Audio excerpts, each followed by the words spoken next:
there's one bit of information I just got. I guess it's vaguely on the subject of government spending or giving money to people, including, in this case, January 6th rioters. I guess Donald Trump just did an interview, the president just did an interview on Newsmax where he was asked about the possibility of reparations for people involved with January 6th. Listen.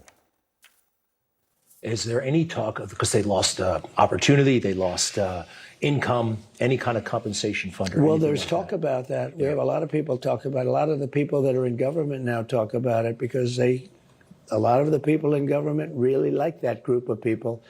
They were patriots as far as I was concerned. I talk about them a lot. They were treated very unfairly. Van, there's a lot of talk about that. Patriots.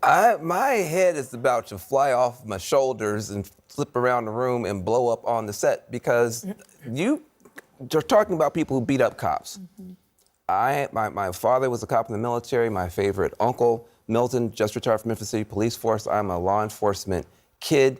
I can put up with a lot of stuff. Beating up cops is not one of them, period.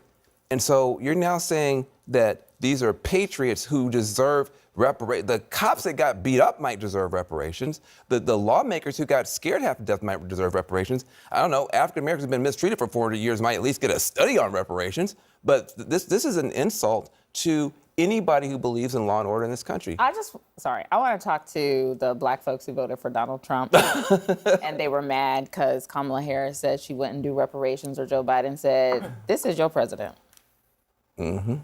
Reparations for January 6th rioters. Scott, you've been really clear on your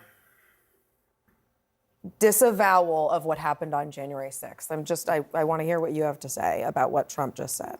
Yeah, I'm not interested in reparations for this. I think there are procedures in place if someone feels like they were improperly dealt with in the criminal justice system. You can sue, and go through the civil system.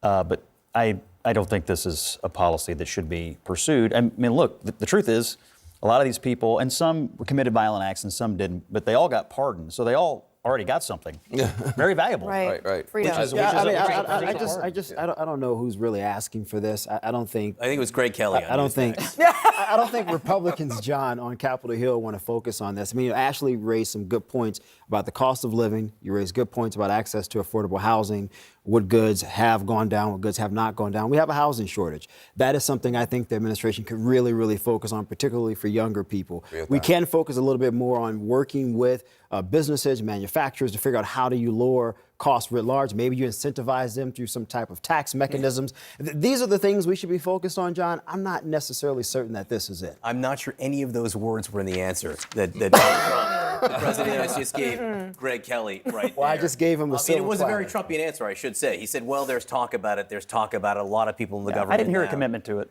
No. He got asked a question, and his MO is to sometimes indulge the question, muse a little bit about it. I didn't hear anything definitive there, and my hope would be that But there's a much become different way to definitive. answer that question, which would be No. No.